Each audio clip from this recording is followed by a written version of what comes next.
So I'm going to tell this story, and I know Enrique has heard this, but it's a really important story to ground what it means to have employees who are responsible and who do what's called task ownership.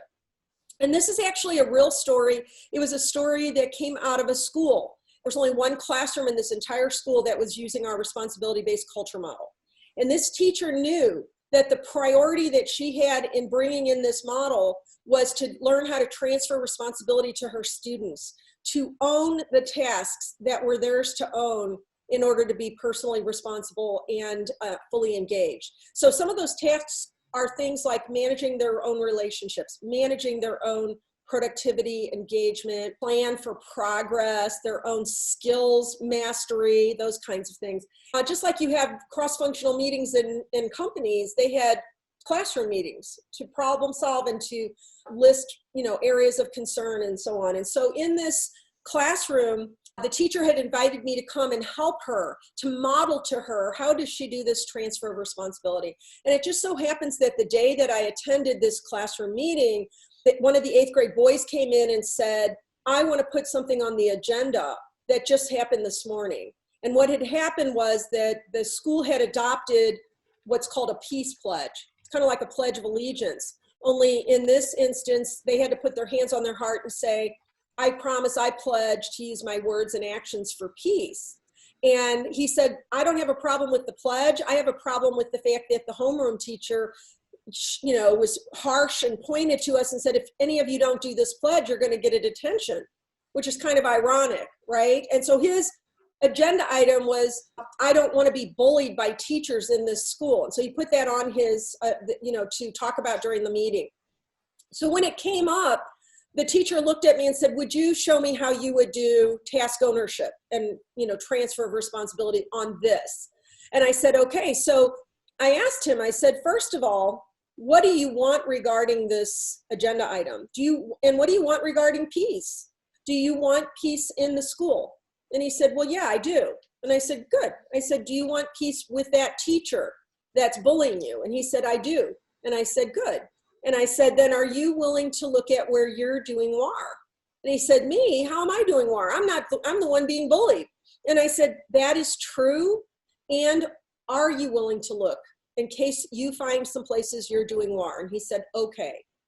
And I said, do you ever say bad things about this teacher behind her back? And he said, well, yeah, I hate her. And I said, anything war-like about hate and gossip? And he said, well, yeah, and I said, okay, do you ever try to go to her and work out your problems with her? And he says, well, no, we're all afraid of her. And I said, do you know that fear of a person is being in attack mode? And he said, no, I don't know that. What do you mean? And I said, if a dog comes running at you and it's barking at you and it's ferocious with you, if you get more afraid, will that dog get more hostile or less hostile?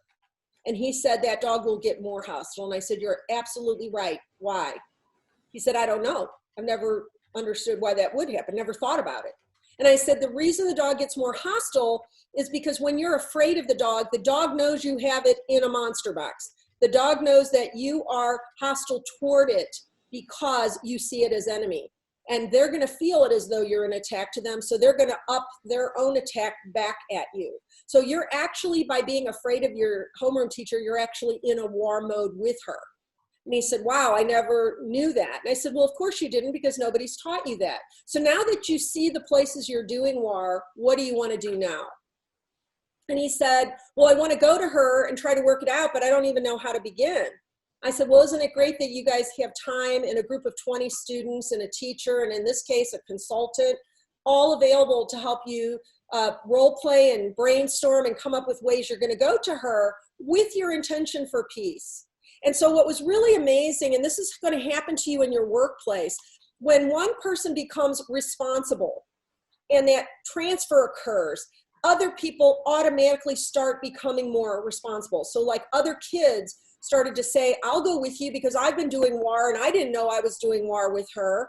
And the teacher even came to me afterwards and said, I know you're doing school reform. I want to leave my role as a teacher at the end of this year and do school reform with you because I'm tired of looking at all these values plastered all over the walls of the school. they're about as crazy as saying reading is essential and math is crucial and not having any reading or math classes. And if we don't know how to teach kids to have this responsibility and this ownership and this ability to manage these things like relationships, we're really doing them a huge disservice. So as that student's responsibility rose, so did everyone's. And what's also really important about this story, there's lots and lots of things you could take out of this story. Two other ones that I'll just say right now are, when you're transferring responsibility to employees, you have to become more Socratic. What do you want? What do you want regarding peace? Do you want peace with that teacher? Now what do you want to do? Did you know that this is this? It's all very much a questioning process more than an advising and counseling process. And also, it's such a great example of how you can take a really good tool, like a peace pledge or a communication tool, and you can plaster it on top of a faulty foundation that ruins that tool and its effectiveness. And I see that happening over and over again in businesses that are trying to change culture. They bring in all kinds of like, what almost feel like Band-Aids if you haven't corrected the underlying infection or problem that's going on. And that's probably the main thing I want you to know by the end of this presentation, is how important it is to get all the roots out of the problems underneath a lack of responsibility and task ownership. Okay, so a responsibility-based culture is one where you have buy-in from everyone at every level. And I want you guys to think about that. Most organizations think about leadership development as if it's developing the people that have the leadership titles in the company. And that's not what we mean by leadership development. We mean leadership development in everyone, in every role, at every age, with every level of experience. And that's why in that school, she knew that the responsibility-based culture required her to teach her children, her students, how to pick up responsibility for things. So everyone begins to work collaboratively. And that's because certain core needs are met within each person that we'll talk about in a little bit. But it allows people to embrace a common mission, a common purpose, to become inclusive, to become supportive rather than judgmental. Like Ron, when I was with you, Ron Howard, and I challenged you, remember one of the meetings where I challenged you? And you knew, when it came down to it, you knew that I had your best interests at heart. I still remember you even said, now it feels like you're attacking me. And I said, Ron Howard, look in my face. Am I attacking you? And you said, no, you're not. So it doesn't mean that when you're taking away control, which I'm going to be talking about, it doesn't mean you come in with wishy-washy milquetoast and a lack of firmness. You actually have to have higher expectations of people, but they feel that you want them to love their life. They feel your positive intention toward them. And so I just want you to know that a responsibility-based culture is a more demanding and more fulfilling kind of culture to build, but it's not for the faint of heart. So when you do it well, your organization will thrive and you'll see a lot of rewards from it. So what causes people to not be personally responsible? What causes them to shut down and disengage? What causes them to cause more problems than solutions? The main thing that causes it is something that Adler coined the phrase for, which is inferiority complex. If you listen to people that are speaking on this today, like Brene Brown, they're calling it shame or unworthiness. He called it inferiority complex, but it's the same thing. So what happens is most of us present like we've got our act together. Like this woman looks pretty much, I'm okay, everything's fine, I've got it together. But what's really going on underneath the surface for many of us is that there's areas in our psyche, in our experience, in our thought processes that are very much focused toward, I'm not okay. And when they don't feel okay, and they don't feel certain, and they don't feel secure, and they don't feel good about themselves, what happens is they enter into uninterrupted struggles. So really what Adler was saying is, if you don't understand how to create psychological safety and encouraging and supportive conditions, people will be very likely to have activated inferiority complex. And when they do, these struggles are going to be showing up. Sometimes they're subtle and sometimes they're not. Sometimes they're internal struggles and sometimes they're external struggles, or both. So those internal struggles are things like addiction, and obesity and anxiety and depression and disengagement. And that's turned inward. And then the struggles that are external are all over the place. All you have to do is spend 2 minutes on social media and you'll see how much righteousness and win-lose is going on. All you have to do is look in almost every home, school, or business and see how much coercion and intimidation is used. And we're so used to it, we don't even see the subtler versions of it. We only see the really forceful versions of it, where it shows up in racism or ageism or sexism or all the isms. So all forms of misbehavior, all forms of discord come from this core of inferiority complex. So it really behooves us to learn how to deal with this. In Brene Brown's work, she's world famous, and people will come to her and ask her to come speak, and they still say to her, let's not talk about that shame stuff. It's a little dark and it makes people uncomfortable. And her response to that is, until we get this part, it's my number one platform. It was absolutely Adler's number one platform. It's our number one platform. How do we create conditions and conversations to diminish inferiority complex? Because until we do, it's just going to have tons of symptoms showing up. Did you want to speak? Yes, and I wanted to ask you, is that okay if some thoughts or questions come along? Can we ask those? Yeah, go right ahead. If it's something I know I'm going to cover, I'll let you know that. But okay, yeah. Perfect. So interesting, because when you started this inferiority complex, I thought about fear, and that's what I think. Most people are driven by some kind of fear. How is this fear and inferiority complex relate, if they relate at all or not? Because inferiority complex is triggered by fearful and limiting beliefs that we hold about one another. Blaming, criticizing, using control models, all of those things feed into the lack of psychological safety, the sense of activated inferiority complex. So the real question becomes, what causes inferiority complex, right? But half the time people are pretending this isn't going on. You know about it because we hear about how much addiction there is, how there's an opioid crisis, how we have more people on antidepressants than ever before, how we have more battles going on, whether it's internally to the United States or worldwide. So we have all the effects. We just haven't gotten down to this particular root and what causes this root. That's why this is more important for you guys to know than all the tools in the world, because this is mindset right here.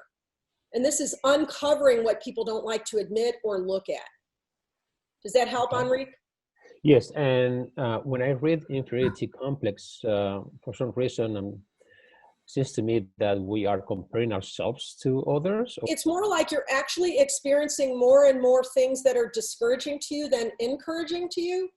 And the people that are doing those discouraging things, oftentimes they don't even know what they're doing is discouraging. And you're going to see that when I get into the description of the control models, because those are highly discouraging and interfering. So I'll try to keep tying back. Okay, see how this would affect inferiority complex, right? Because we need to be able to connect those dots. We need to be able to say, wow, the way we're doing this over here is causing this thing over here. And some of them don't look like they should be causing that, but they do. So I promise you I'll stick with that. One of the things Adler said is that we are social beings and we need healthy belonging and significance. Healthy belonging and significance is the opposite of inferiority complex. So you can kind of look at it as a contrast. When we are feeling that, we're feeling empowered. We feel like we have a voice. We feel like we have influence. We feel like we can make a difference. We feel lovable, and lovable is very different than feeling loved. So lovable, if I'm trying to make you feel lovable, I'm listening to you without an agenda to change you. I'm listening to you without criticism, without negative judgment. I'm listening to you with real, true curiosity and real, true receptivity. And I'm listening to your words, I'm listening to your thinking, and I'm listening to your emotions without judgment. I would say this need is so great in people that, and so unfulfilled in people that we don't even know it's happening. Like in my family, I was very loved, but my parents did not know how to see me as a separate person. I was just an empty slate that they were supposed to write on. That's why when we were talking about your 9-year-old and 11-year-old, Henri, it's very important that you don't see them as a blank slate that it's your job to build the story upon. because each person already comes with a lot of natural ability to learn and interpret and decide. And the more that we respect and honor that, it's very different than fixing, converting, healing, and changing them. So a lot of people think feeling lovable is feeling loved. It's not, because my parents really made me feel loved. They did not make me feel lovable. Do you guys understand the distinction? Ron Howard, do you understand it as well? I believe so. Basically, to paraphrase, because I've experienced this, is if individuals feel that you don't have your own agenda trying to beat up on them, but you're actually trying to help them understand what is in their best interest and be actually supportive of them, they're more responsive to you. That's more the lovable aspect versus, hey, I love you as my daughter kind of deal. Is that what you're saying? You're kind of close to it. I would say, I would hold in your head this word, you're delighted by them. Because when you're making them feel lovable, you're not even trying to give them advice or looking for what's best for them. Because my parents, I can tell you, they thought they knew what was best for me, but they never were curious about how I saw the world and what I wanted to bring to the table and what I might even be able to teach them. So when you are helping a person feel lovable, you're actually expressing your delight in them because you're taking the time to let them be a separate person from you that you're willing to open to. And that's very different than anything you're doing for them. So I appreciate you saying what you're saying because I hope that clarifies it even further. It's so big in our world that this is not occurring. Out of all four of the needs here, there's two that we're pretty blind to. Like we all kind of know what empowered is, even though it's not everybody doesn't. The most important person in the world is me. Exactly. It's the reality of it is everybody cares about them. I mean, it's like Dale Carnegie, you know, how to win friends, influence people. You know, if you actually care about other people, but especially in a work environment, man, you got very short time and agendas, and typically you're just trying to get in and out. So well, and it doesn't take long to delight in somebody or be receptive to them. It really doesn't take a lot of time. But what's happened is we have such problems with our own inferiority complex that we don't make the space within ourselves to set a priority to be receptive to one another in a way that allows me to appreciate you and to actually be curious about you, which is a huge gift to another person. It cannot be faked. You can pretend you care, but if they don't feel that you're really receptive, they won't get what they need from it. So it's very important that we understand that.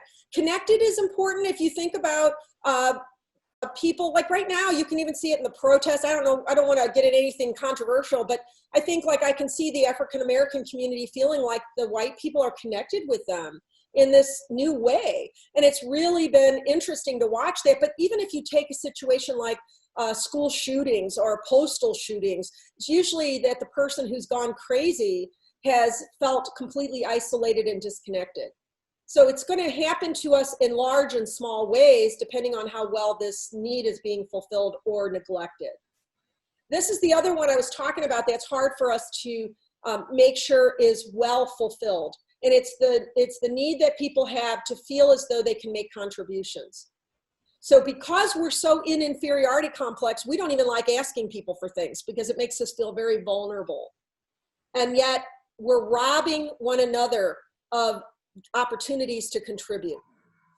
And so I remember one time when I took away using incentives and rewards, and this person was really angry. It was in a school, and he goes, well, how are we going to get the parents to come to the parent meetings? We have to feed them a steak dinner and offer them a raffle and everything. And I said, no, don't do that. Call them, have the teachers call them and say, hey, would you bring a quote to share during the meeting? Or would you bring a story of success of your student? Or would you bring a bottle of soda? You know, because we have this really deep rooted need to be able to contribute. That's why people want to participate when there's a crisis, because there's room for them to be loving and caring and generous. And we rob each other of that.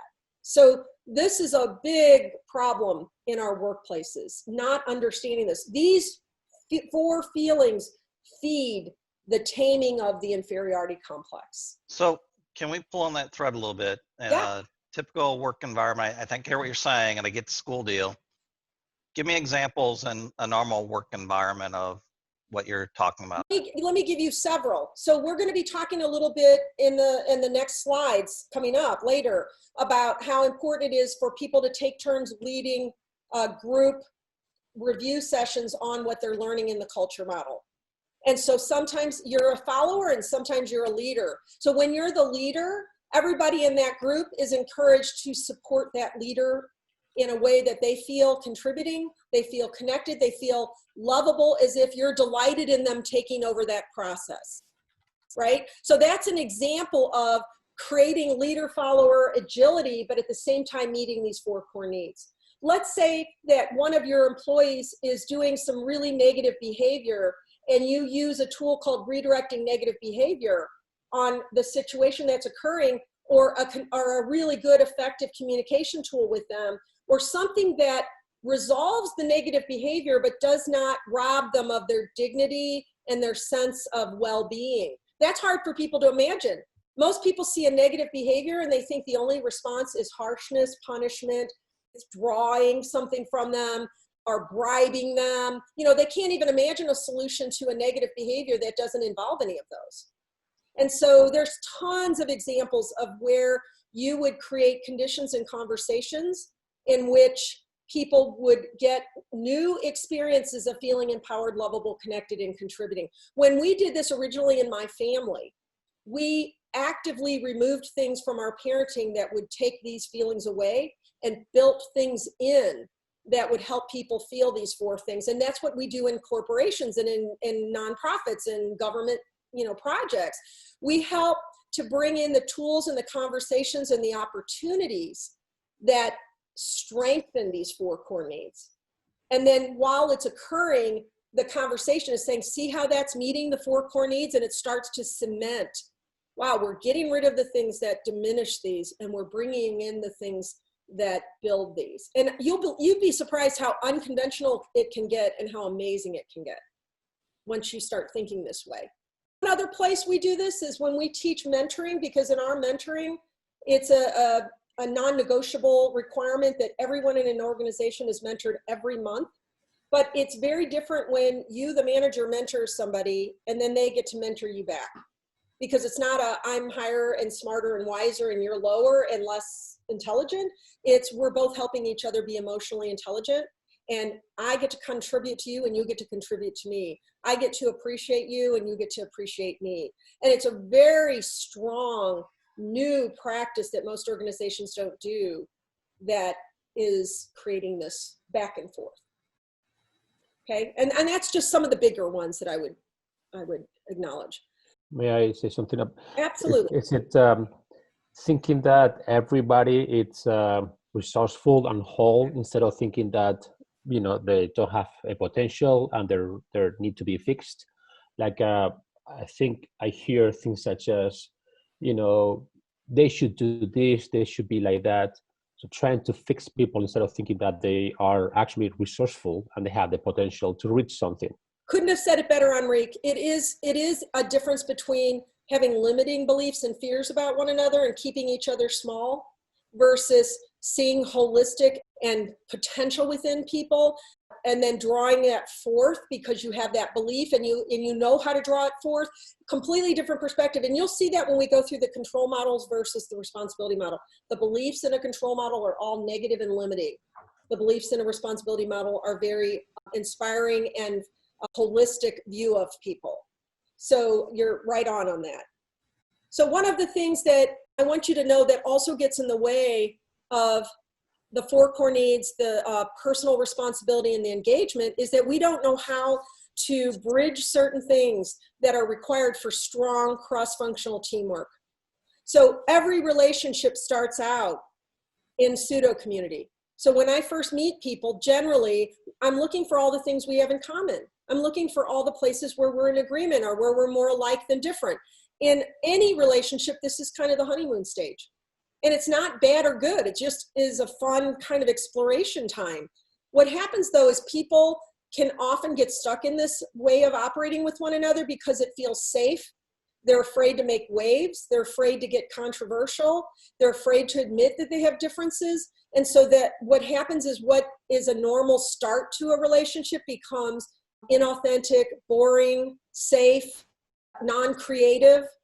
And so what happens is once you've been in proximity with somebody or a group over time, you're gonna see where you have differences and where you have different ways of thinking or ideas, all of that.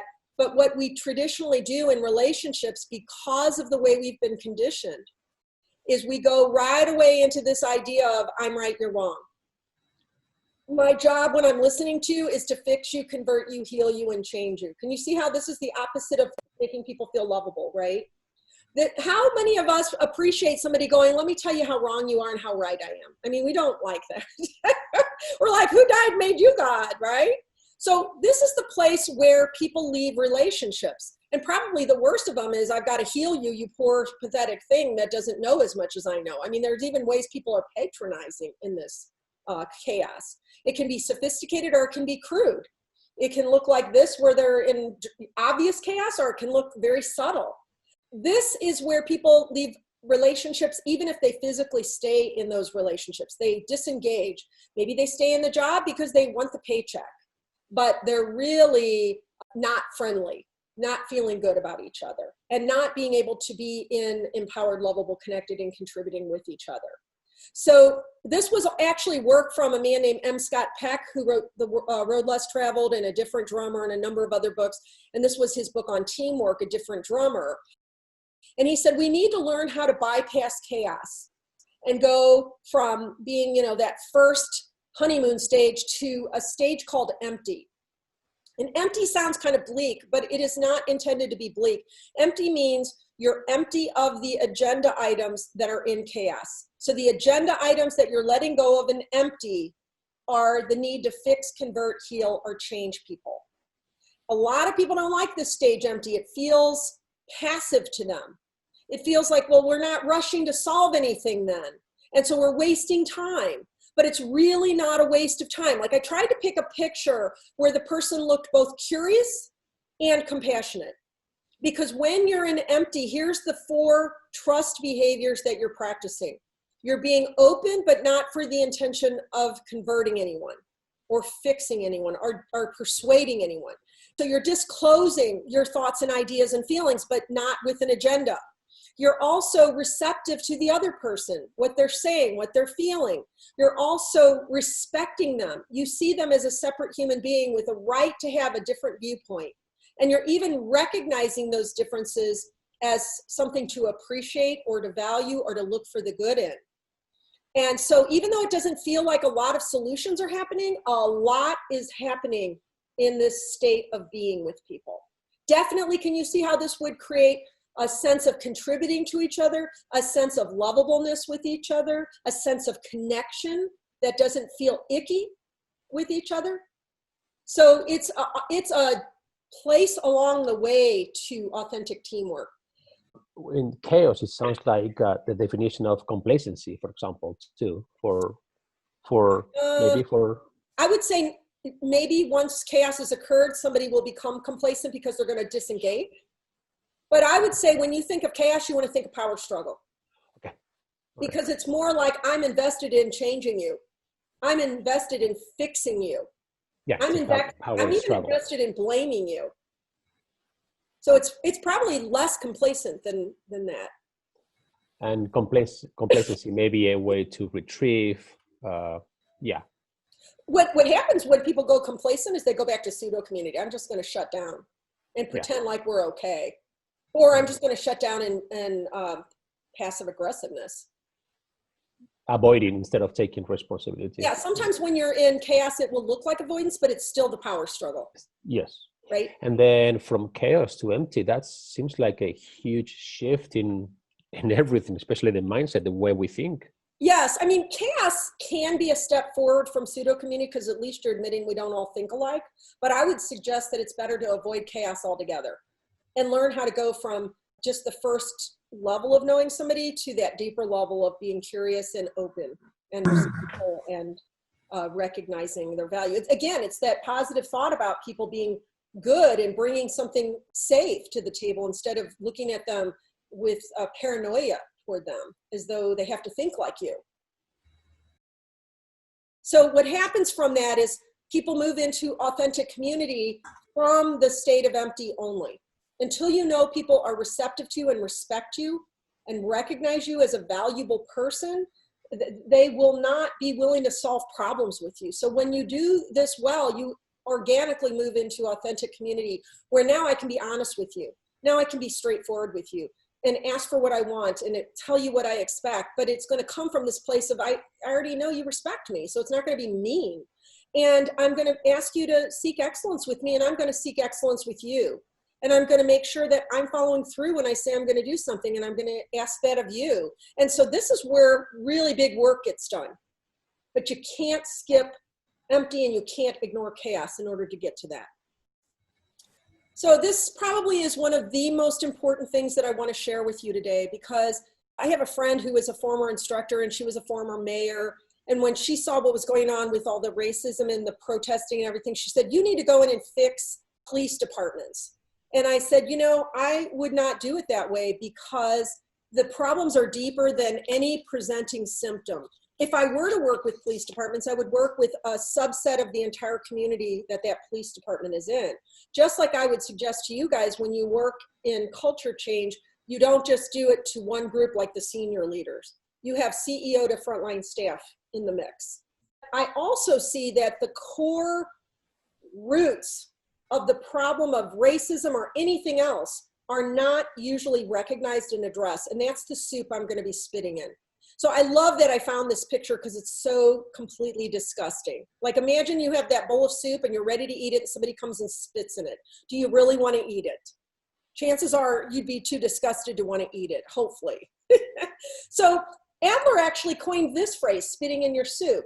And what he was saying by this is that sometimes something that we have adopted as though it's wholesome and good needs to be spit in order to get us to let go of it. Because the more we continue to believe it's healthy and a good way to be, the more we will continue to partake of it, when it actually is the most important thing to dismantle and stop partaking in.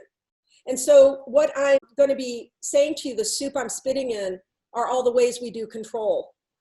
And they do begin in childhood. They do begin in families, they begin in schools, they go on to be the way that we function as communities and in business. And so it's really important that we understand how long-standing these control models have been and recognize all of the control models that we can possibly recognize. And I'm not saying that these are even all of them, but these are the 4 biggies that we see regularly. And I haven't discovered any other ones yet.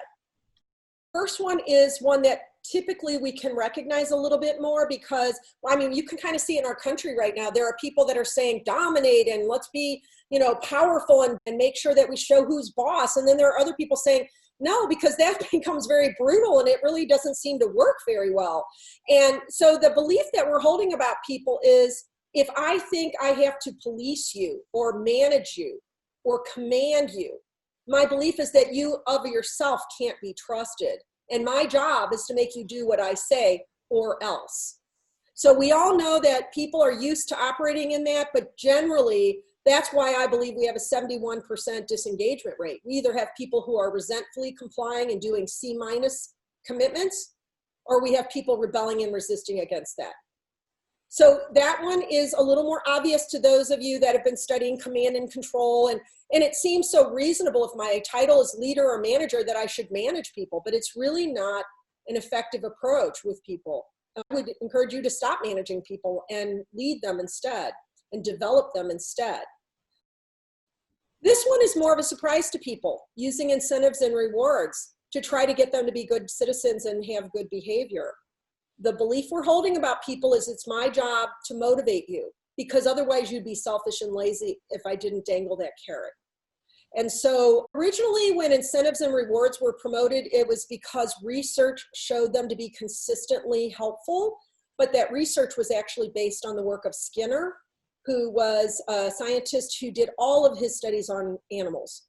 And with animals, incentives and rewards are consistently effective. With human beings, those who have really researched incentives and bonuses and rewards and all those things that we dangle out front, it's actually been proven not only to be ineffective, but to be counterproductive. It actually diminishes the internal commitment to the behaviors and the values that people would normally operate from, it gets them off of that and diminishes that within them. And so it's kind of like if you were a little kid and your parent says, I'm going to pay you $1 for every book you read. Your assumption might be it must really suck to read, that parents have to pay me $1 to read, right? And we can also feel kind of the manipulation in it. And what happens is people start becoming more selfish because of it. Typically, rewards are set up in a scarcity kind of a dynamic. So now we're all struggling and competing to get to the prize. And we might even run over and run past quality to get to the prize. And we will start saying, well, you gave me a $1,000 bonus last time. What are you going to give me now? And we start creating this monster of people that become more competitive and self-focused and less in service. Anybody not know that that was a control model? Well, I'll use the analogy that the analogy I use is develop mercenaries. Yes. Because I've seen it, that if you just start, like you said, dangling carrots, I'll give you this money, and the next thing you know, everybody becomes mercenaries and they're focusing on themselves versus the mission. Yeah, and you start judging them like, well, they're so, greedy and everything, and yet we don't see we've propagated it, right? Now, these two alone, I just want to speak on for a minute. The reason that I'm spitting so forcefully in this soup is because these look like they work. You will hear people say it all the time. I was spanked as a kid and it didn't hurt me. They work in the short run. They work like if I held a gun to your head, I could probably get you to do what I want you to do if you thought I was really going to use it. And they work if I give you a big enough bribe and it doesn't feel too unethical, you're probably going to do what I want. But in the long run, what we don't see is all the negative repercussions of doing these things, which far outweigh what we think of as them working. So that's why I really want you guys to get so disgusted with these that you say, okay, I'm willing to put them down. Because remember when that peace pledge was introduced? It was introduced through quadrant 1, which made it very ineffective, except for that it provided this learning opportunity, which was great. But it could have been really, another layer on the thing of nobody trusts me and I can't win and all of that. Judy, this is Ron Ekstrand. There's an excellent book on this called Punished by Rewards. Yeah, he's one of my favorite authors. I'll tell you guys a quick little story that I think is brilliant that Alfie Kohn tells. He says there's these little middle school kids who are yelling all these nasty things to this old man in his apartment next to the middle school. Like he's out on his balcony and they're heckling him. Hey, you stinky old man, you old goat, I'm really being ignorant. And to their surprise, he comes out and says, hey, you guys are doing an awesome job. I'm going to give you all $1. So he hands them all each $1 and great job, and they're kind of shocked, like, what the heck is going on here? And he says to them, now, if you come back tomorrow, and you can even bring some of your friends if you want, I don't have any more dollars, but I have a little roll of quarters and I'm happy to pay you all a quarter. And they go, okay, it's not as good as $1, but we'll come back. So they come back and they start heckling and almost immediately comes out and says, oh my God, you guys are fantastic. Here's a quarter. And he gives them all a quarter. And he says, now I'm out of quarters, but if you come back tomorrow, I've got a little roll of pennies. I'll give you all a penny. And they said, a penny, forget it. And they never bothered him again. And the reason that is so funny and insightful is he knew that if he could get them focused on his reason for motivating them, that they would drop their own motivation, which was the joy of heckling him. And that's exactly what happens when we use incentives and rewards. So I really recommend you look at Alfie Kohn's work. Judy, my son in first grade, I exposed him to a lot of these ideas, and we go to a parent-teacher conference, and the teacher has in a folder his certificate for being the best at math, top math in the class. And when she was rewarding him in the class by handing it out, he gets halfway back to his seat, turns around, goes back, gives it to her, and she goes, I don't need this. I like math, and that's enough for me. Awesome kid. Awesome kid. I was telling earlier about how a CEO was yelling at me down the hall going, what do you mean you're taking away my reward system? Like he felt like, what am I going to do now? I think we're so bought into this way of operating that we don't even believe that there's something better. So wonderful story about your son and good job as a dad. Alfie Kohn also said this next quadrant is very hard for us to recognize and to halt our behavior in. And it's using judgment and bestowing it from above. And that judgment can be favorable and unfavorable. So it can be, oh, you made me so proud, you're the best math student. Go make me proud. Go get me that big sale and make me proud. Or it can be, I'm so disappointed in you.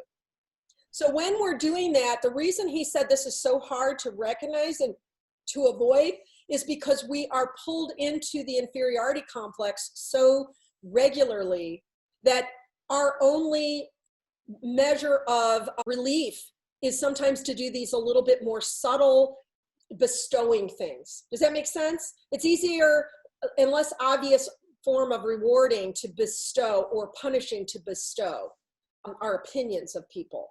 And what we're really teaching when we do that is your job is to please me. I matter the most. You're less deserving than me. And on one end of the spectrum, you have people who become brown nosers and people pleasers and afraid to be themselves and overly concerned about what people will think of them, which, you know, desperately affects creativity and innovation and even healthy pushback on authority, right? Healthy pushback on authority, but pushback. And we did this one exercise, and I won't go into detail, but I've never, ever seen anybody confront or reject the authority figure in the exercise, ever. So we're really taught this people-pleasing thing. At worst, people will look at the person who's bestowing and think, who died and made you God? And we'll really have kind of an FU attitude about them in our head that shows up in subtle or not so subtle ways that we resist and rebel. This is another one that surprises people, pampering and spoiling them. And by pampering and spoiling, I'm not so much talking about giving them ping pong tables or anything like that. I don't mean that kind of thing.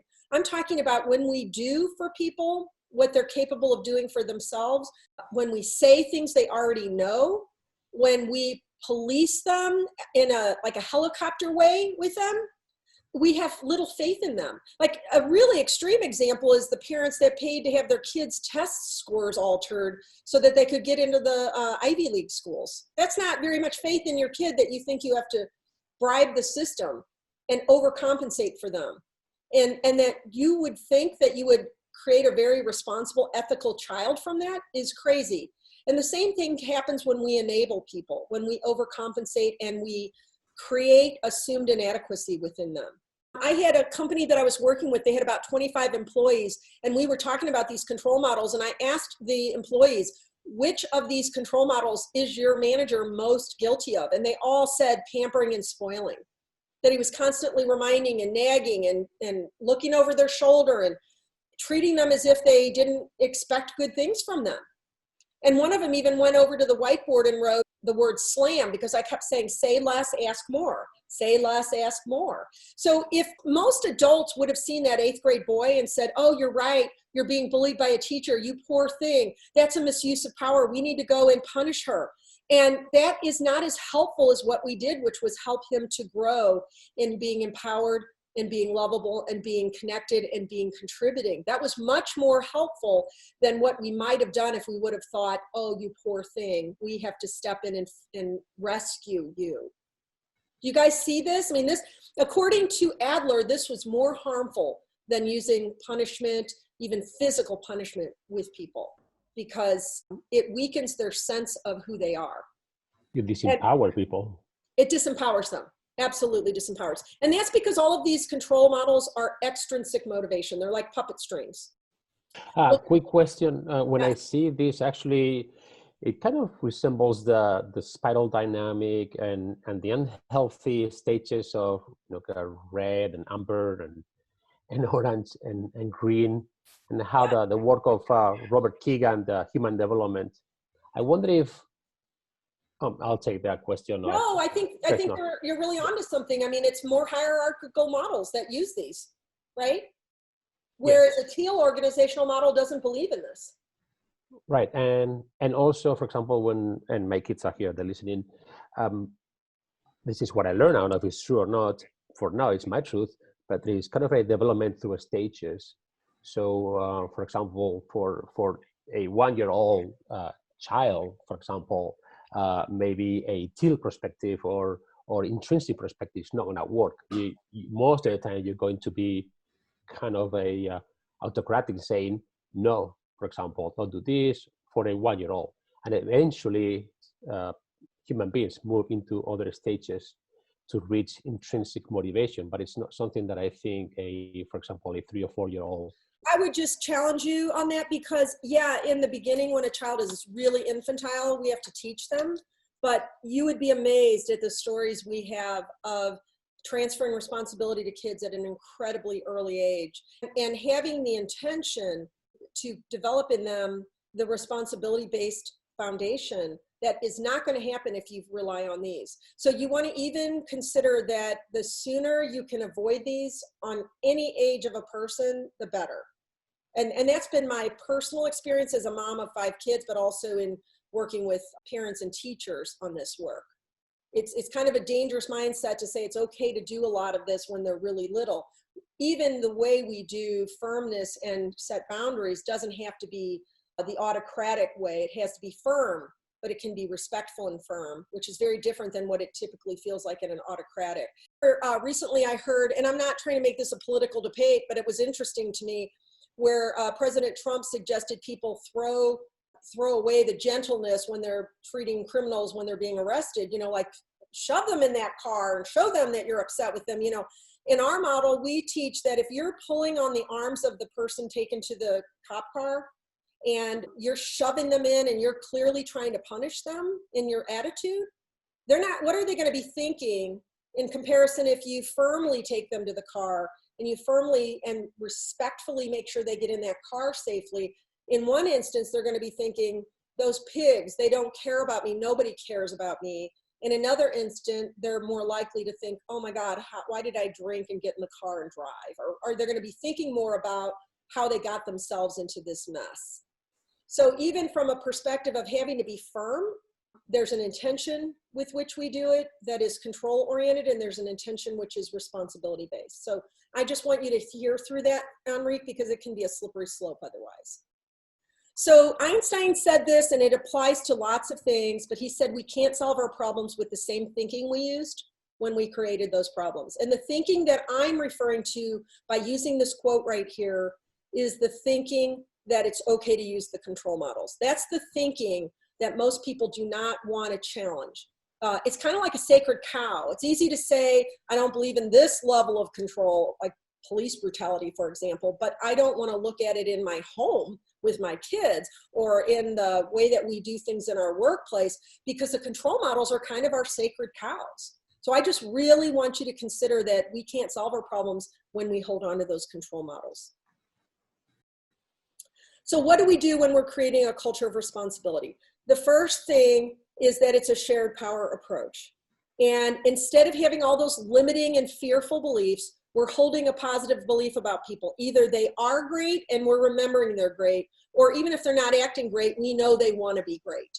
And if they're not showing up great, the assumption is always in this model that there are conditions and conversations that are a barrier to them having their 4 core needs met. So we want to keep cleaning that up, and we want to keep providing a healthy leadership approach to them. So instead of managing and bribing and pampering and judging them, we want to provide mentoring support to them. And it doesn't mean that you, the leader, have to do all the mentoring. It just means I want to make sure everybody in my entire organization is receiving opportunities to have that transfer of responsibility to them so that they pick up those tasks that are theirs to own. So those tasks are managing relationships, managing productivity, managing engagement, managing mood, managing your plan for progress. All kinds of things fall under that. But if you provide a mechanism for them to continuously be trained and then supported in emotional intelligence, which is self-awareness and then taking action into self-management, social awareness and taking action into managing those relationship dynamics. Now you've really cultivated people who, instead of being greedy and self-centered and entitled and rebellious, become fully engaged and self-directed. Because until we give up the control models, we will not pick up the model that creates intrinsic motivation. And we have a whole big program on what are the intrinsic motivators and how do we develop those. But we can't even get people to really pay attention to that if they're super attached to the control models. So I shared this quote with you because it's one of my favorite new quotes that is such a truism.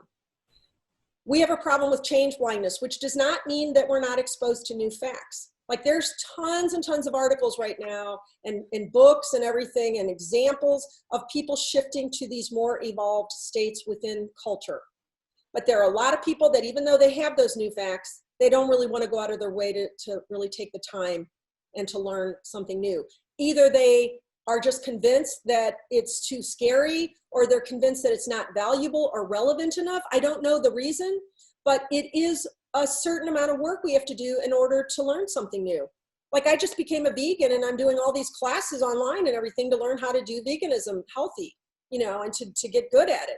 So I'm going out of my way. And the same is true for anything that we do that's an evolution. The bigger problem that I see is in this second statement. We're afraid to question that what we've been thinking and doing could be out of date, especially those control models. We're so identified with those control models. Many, many people are identified with those control models. And they almost feel like it's a loss of their identity to just look at it as it's time to update them. Just like we wouldn't be ashamed if we updated our phones. So I see that for me, I only want to work with leaders that have a strong, positive ego. Because a strong, positive ego is a person that's not threatened by change, that is not threatened by creating more powerful employees and helping more people become leaders. A person who's very insecure and very mired in the inferiority complex would find it difficult to shift their mind around some of these things. So in a responsibility-based framework, these are some of the building blocks of that framework. So I've already mentioned emotional intelligence and how important it is to have practical applications of it. I've already mentioned intrinsic motivation. I wish I had time to go into more depth about personal responsibility, but that is, there's certainly very important concepts and tools that we teach to even recognize when a person is in a state of personal responsibility or in a state of irresponsibility. And what are the symptoms of that? What are the beliefs that are occurring in that? But it's a super high priority. It's also important that in this model, everybody receives the same skills. And there are some leaders that are not used to thinking of it that way. They kind of act like, well, how could we ever afford the time and money for that? That's like saying we can't all afford to have a cell phone or a desktop computer. It's ridiculous. It would hold us back to have that mindset.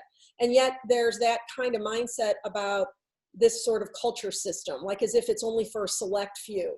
And it really makes the people on the front line feel like, oh, I'm not one of the keepers of the knowledge. So in our model, because we use technology and digital platforms and everything, everybody can get the skills and they can get them consistently. And it's important that they do, and that everybody participates in both leader-follower dynamics within that.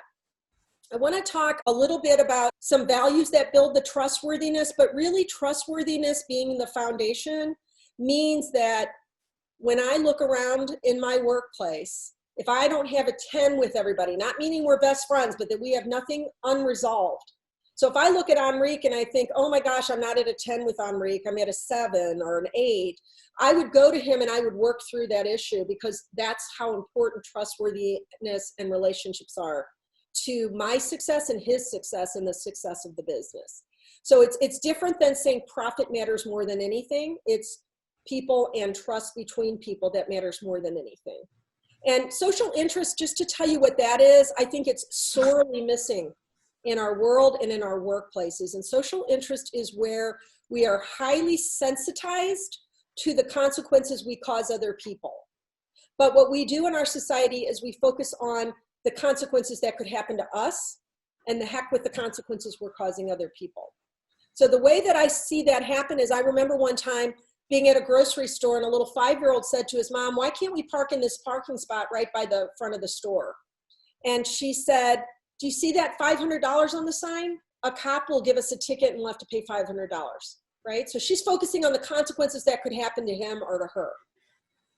What she could have said was, hey, honey, this is such a cool community. We are so committed to making everybody have a good experience going to the store that we save these spots for people that can't walk. And so what I saw one time, and I have a video of it, is a social experiment where they took handicap signs and they put pictures of handicapped people and a little message that said, thank you so much for saving this space for someone like me.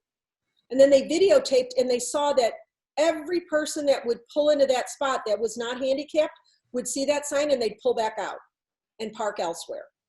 And as soon as they took that sign down, people would go and park there again because they had disconnected from the consequence they're causing a handicapped person.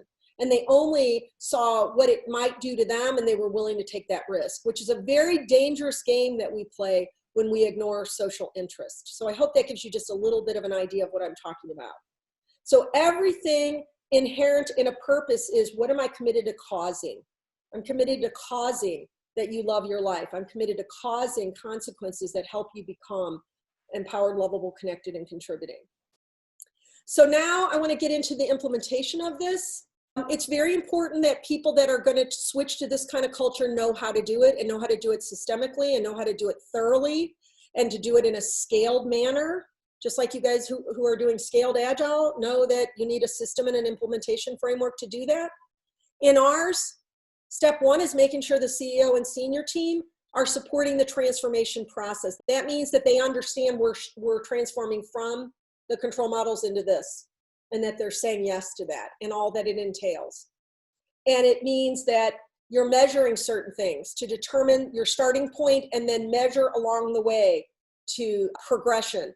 So in our world, that means that you guys took the exploration survey. It gave you a read on what practices am I doing, and I will provide you with a report and what your next steps should be in terms of your priorities, whether it's with us or not, just in your own work.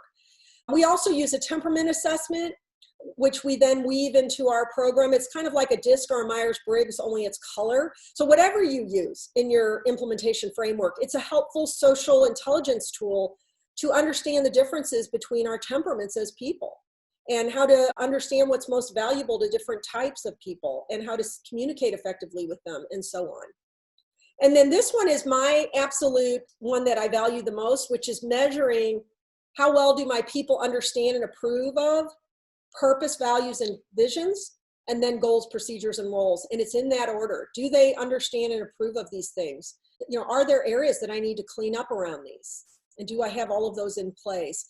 And then also, there's multiple ways that we measure trust and multiple ways that we measure engagement. And then we come back and remeasure trust and engagement every 6 months, because there are certain gaps that will show up, and we'll be working to close those gaps, and we'll be working on the ones that are highest problem first. And as those get cleaned up, others move up to the top until we just continually get that measurable continuous improvement. And even though the survey results are not directly return on investment, their improvement has a history of leading to financial improvements, not only with our work, but also the people that set this survey forward. We also have clients choose a return on investment target. I think it was you, Ron Ekstrand, that said that one of your top 5 priorities is turnover. So like if that was one of the areas where we were going to help with a return on investment target, I would want to know, how much turnover do you have? Let's say it's 38% and it's costing you $4 million a year. I would want you to know what it's costing you now, and what is the target that we want to move you toward. Maybe it's going from 38% to 25%, and that will save you X amount of dollars. And that way you can see how we use a project to actually accomplish that goal. And then you can even say, hey, we invested this much in our culture transformation and we got this back on the back end because we set a return on investment target and got an outcome while we were in the process of learning this stuff. The next step is to make sure that all the senior team members are on the bus. Enrique is starting with me tonight on a 7-week sample of our culture process. He's doing in 7 weeks what we would normally do in 3 months, because he wants to ramp up real quickly to see if he wants to use this system with his clients as a consultant. And so he is actually part of developing the plan that works for him right now. How long will the trial period be? How quickly will we move through it? So even though we have a structure, it's important that all the senior teams agree with the pace and the timing and the participation and all those things that are more particular to the organization. Our game plan that we bring to the table has multi-pieces to it. It has setting that return on investment target, doing the kickoff, sketching the plan, doing the different assessments, doing a variety of things around training and mentoring, a variety of things around integrating values and sustaining change. But within that plan, we can flex it to fit what the unique needs are of your organization. These are the things that are comprehensive to an implementation process: assessments, mentoring, culture integration consulting, onboarding. How do you prepare internal subject matter experts on the culture so that eventually your organization is completely self-sufficient in maintaining the system? And how do you get them to go through these various training processes throughout? The next one is, and there's lots of subcategories to 4 and 3, but I just at the surface, it's making sure that the managers and supervisors, so now all of the people in the mid-levels are recognizing, oh my gosh, we're focused on this foundation of trustworthiness. We're focused on helping people have this task ownership and become self-directed. And they're going to be shifting out of those control models. So they have to have a certain level of buy-in because they're the ones that have been most frequently using the control models. So they have to be won over and really understand what they're shifting out of and into. And that then follows that you create a culture that is based on your values and on your purpose and the values that build trust. And there's a really good book on this if you guys have not read it. It's an older book, but it's still a really good book. And it's called Delivering Happiness by Tony Hsieh. It's Hsieh, but he is the former CEO of Zappos. And it shows how they, on a very practical level, integrated their values into their culture and into their operations. So the values that build trust are these. And I wanted you to just see, in addition to an organization's core values, it's always a stand for these values in addition to the core values. How do we create an environment where this is consistently happening and we're consistently assessing whether that's happening? If I had a relationship issue with somebody, or if I was mentoring you in a relationship issue, and let's say I was mentoring Enrique and he said, yeah, I have a relationship that's a 7, like we were just talking about, I would say, Enrique, which of these are you falling down on? And he would put box X's in those boxes. And which one of these things is the other person falling down on? And now let's just pick one of those and apply a tool and take it forward to moving you in the direction of resolution. That's kind of how it works to work on these values that build trust. They become very practical experiences in the environment. Then you want to give everyone opportunities to operate in a cross-functional team. And so what's important about that is that, like, one of the ways we do that is through the best practice flip training. It's a best practice that comes out of education that says that when you expose people to content in multiple ways and in different ways and repeatedly, it's more likely to become relevant to them and memorable to them. So in our situation of flip training, first people receive content that's on individual online training, and then it's reviewed in mentoring sessions initially and also ongoing. And then it's reviewed and discussed and practiced and adopted in group review sessions that are led by employees. And then it's integrated into the systems of the business. So let's say you all learn some tools around gossip, why we gossip and what to do instead. And then you practice those in your mentoring session, and then you go over them in your group review and you decide whether you're going to adopt this particular set of practices. And then it's integrated into the way that it's brought around every month or used when people are newly hired and things like that. And that's what causes it to stick and become the new norm. So in our work, one of the biggest ways that we help that cross-functional teamwork improve is by having everybody take turns in the group review sessions, where they get to practice being a leader and a follower, and also in the monthly mentoring, especially when it's reverse mentoring or peer mentoring. It creates that healthy cross-functional ways of functioning together. And then the last result that comes out of this is the vision for this work, is how do you get these cross-functional teams to quickly and effectively and efficiently redesign systems, processes, and structures? This might as well say agile. Because when you have effective cross-functional teams that can do that fast, iterative, simultaneous kind of building, that's the ideal scenario. Right now, we have a customer who's an IT healthcare organization, and they are literally having to create solutions on the fly because of COVID. And they keep writing me, telling me how well they're doing because they have such strong trust and teamwork and high levels of communication and faith in each other. And that's really what you want your end game to be. To integrate the new behaviors into the organization, the most important one after somebody's been through all the training and while the company is doing all of the integration of the concepts and making sure that they're continuing and everything, monthly mentoring is the glue that continues to hold it all together. So what happens in our companies is that people create their own subject matter experts. They can manage the process ongoing. They have teams of people that will help onboard new employees, but the mentoring is where the rubber hits the road every single month, every single person, no exceptions. We super emphasize the importance of not mucking with the process for the mentoring, not involving other conversations within the mentoring, and not skipping the mentoring, because it's a very important way to continue to integrate what's been learned and apply it actively. We also believe it's important to assess and course correct, whether it's around the return on investment target and or trust, alignment, and engagement. You need to know, it's kind of like when you go to a physical trainer, you got to get on the scale so that you make sure that you're continually improving. And it's integrating things into the practices. So like when we teach, just as an example, when we teach tools on how to stop gossip, that's just a very tangible example.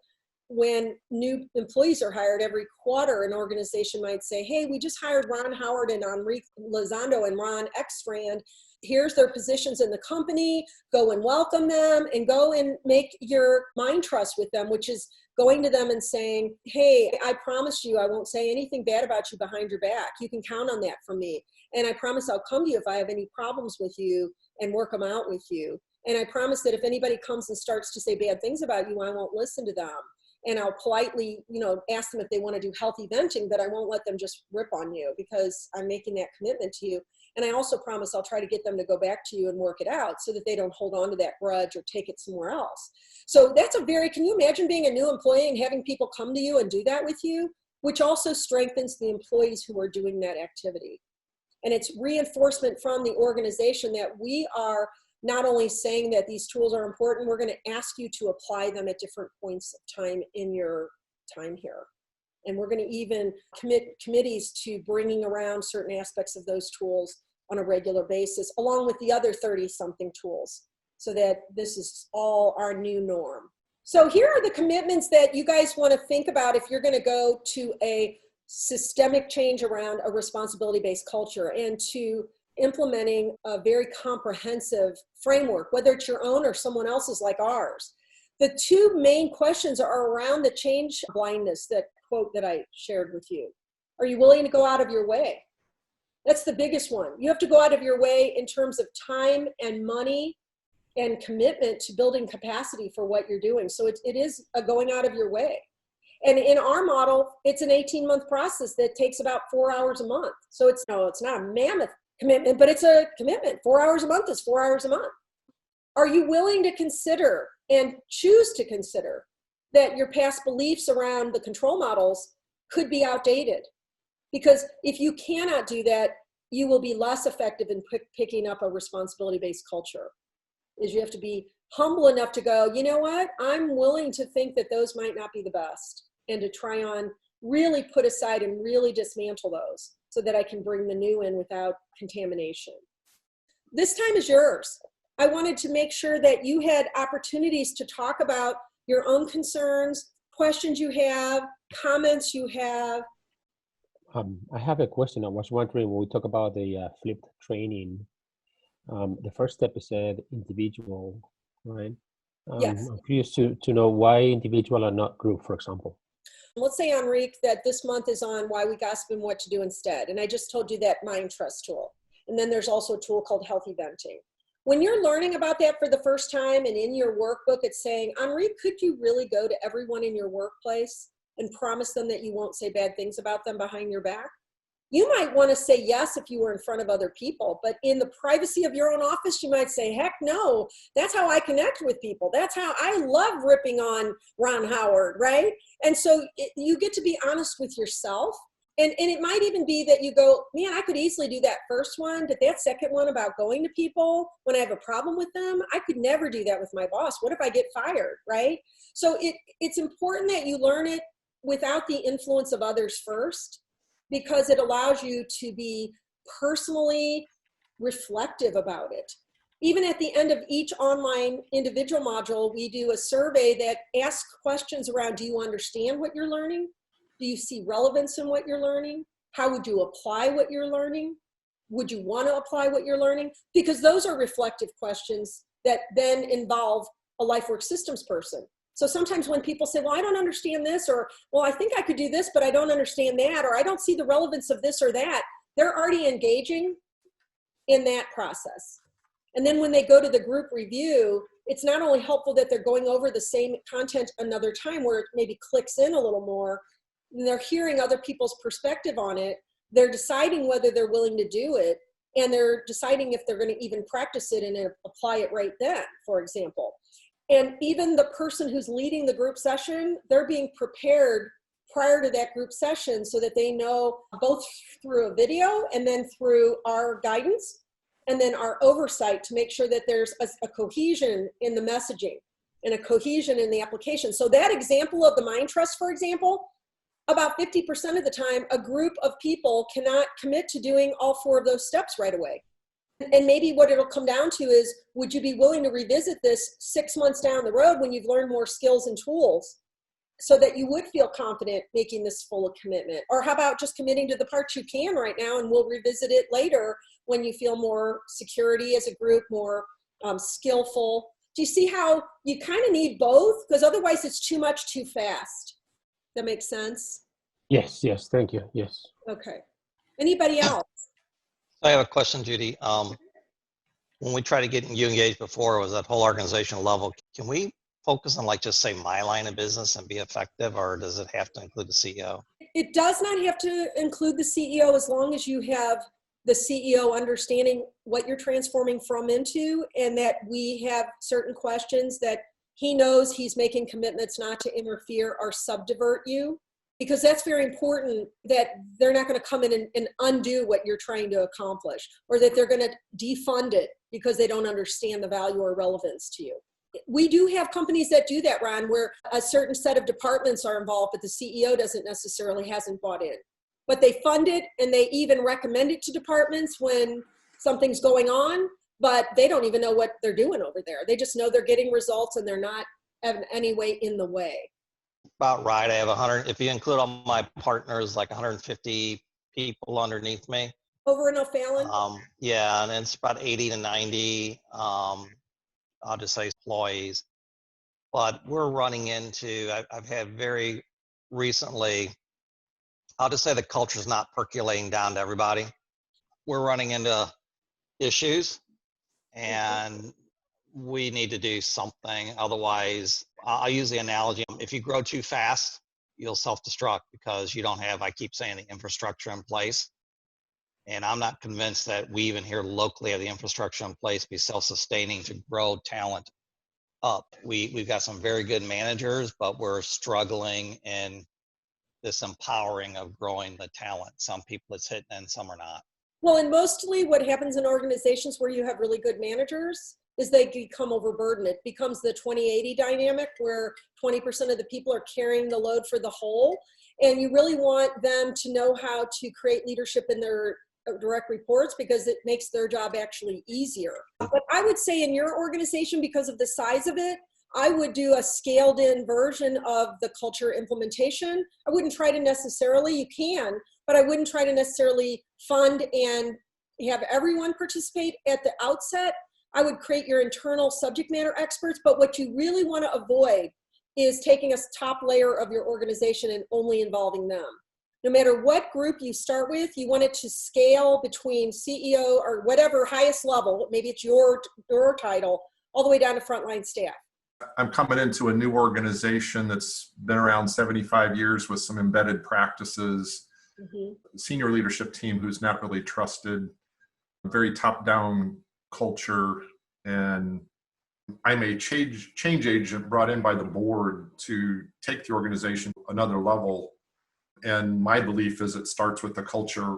You know, it's an inside-out transformation. We're in the process of setting our strategy, our vision, our direction, but we're not going to get there as quickly if we don't have this kind of culture. And it's I guess my questions are around where to start. I've been doing this more intuitively and patching things together as opposed to having a complete system. The last time I did something like this, we sort of created our own, but I'm getting resistance in particular from a very high performing COO who doesn't want to let go of the reins and empower people and delegate and mentor. My question is just really where to start. Where's the best place to start? So a couple of things come to mind as you're talking about this. When you're saying I have these older leaders who, are kind of old school, that's why it's very important that they are mingling with through the process, those that are willing at all, mingling through this process with people at all levels. Because if you sort of liken them to the police departments that are being defunded right now, it's not helpful to just focus on one group as being part of the soup. We're all in a group dynamic together. This group dynamic is much bigger than any presenting symptom. And people sometimes don't even know there's a new way to do it. Like, that there's a responsibility way to do it, but I bet a lot of those leaders have never even been deeply exposed to that or have been even shown that it's been proven to work. So they're still kind of on that idea that everything they're doing just needs to be done a little harder for it to be useful. So, it's kind of like Alfie Kohn says, you start getting bad behavior from the control models and it just reinforces in their mind, you just need more control. You just see that sometimes. So I would say where there is any receptivity in a high-level executive, bring that executive to the table first.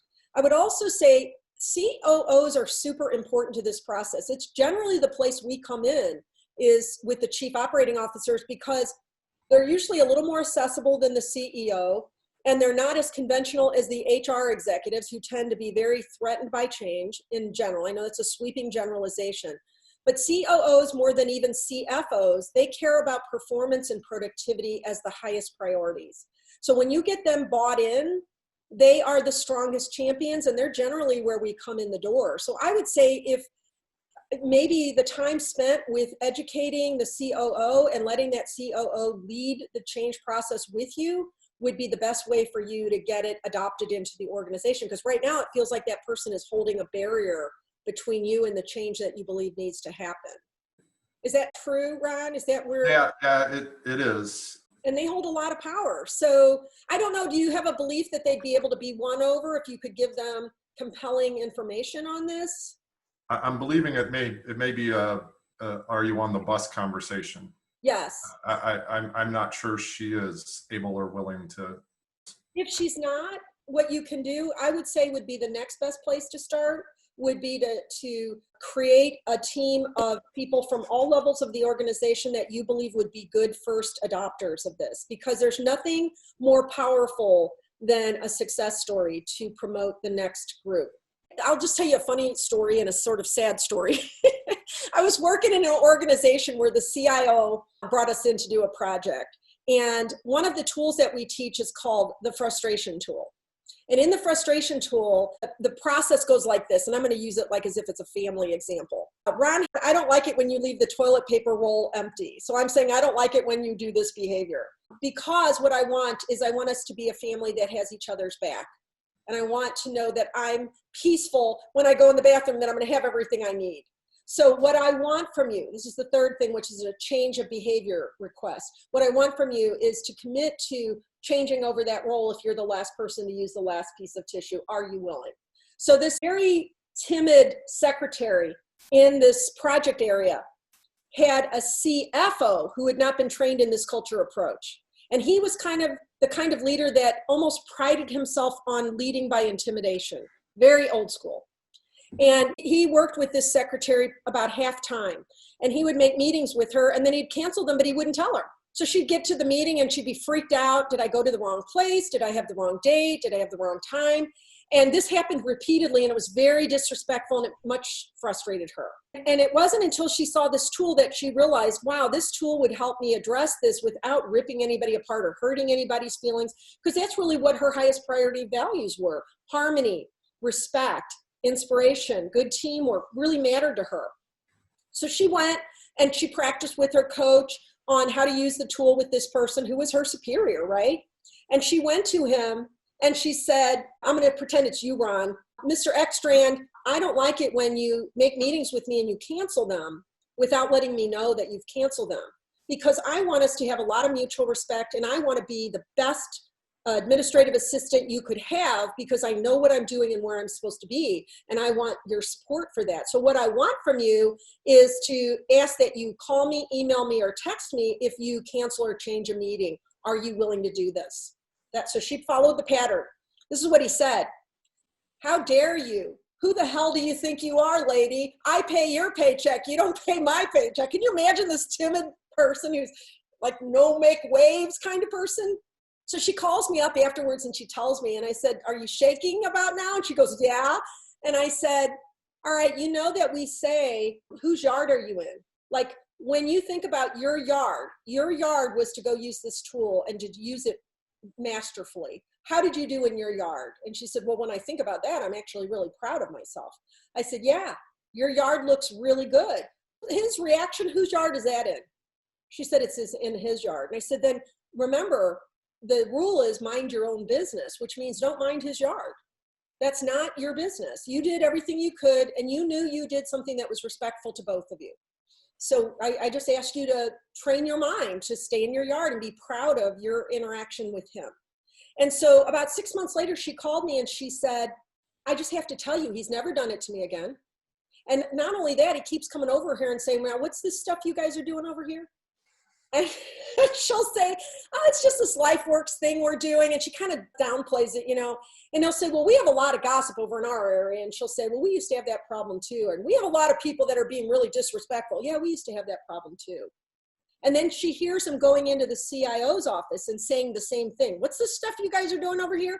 Because what happened was people would leave his department to come work for this department, and they could not believe how different it was. And so the word was getting out.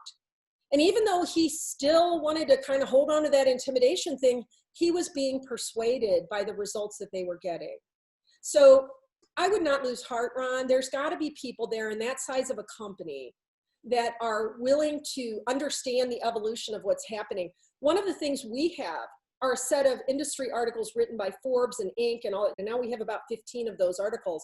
And we actually download them and mark them to show where the current trends and the kind of culture needed to meet those trends, and highlight where our culture model converges with all of that. Because you have to take your leaders and connect the dots for them about how this is going to keep them competitive, how this is going to fit into the trends that you're moving toward, which I think you had quite a few of them: digital transformation, globalization, whatever yours were. So it's a tricky walk that you have to do, because you want to find a way to create success and then continue to have the conversation with them about that success. And I know you did say turnover was one of your big challenges.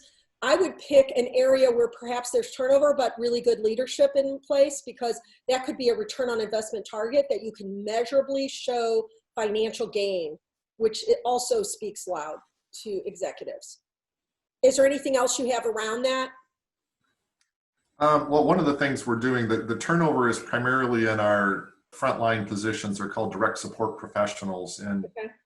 the approach we're taking is using a standardized instrument that was designed for our industry to select people on the front end who are a fit for the culture we're trying to create. Because I can teach them how to work with a child with autism and how to do lifts and how to de-escalate and, you know, use tools and that.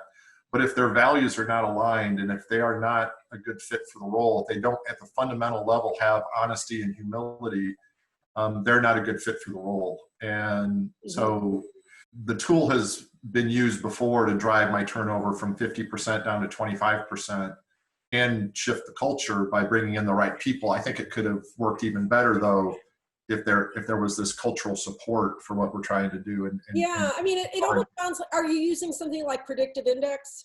Actually, we're not using predictive index. We were thinking about using predictive index as one of those connector tools, so that we can, you know, learn about each other and each other's differences and our styles and that. So we have a person on our board who has the license to do it for their recruiting at an accounting firm, and he's going to allow us to piggyback on that.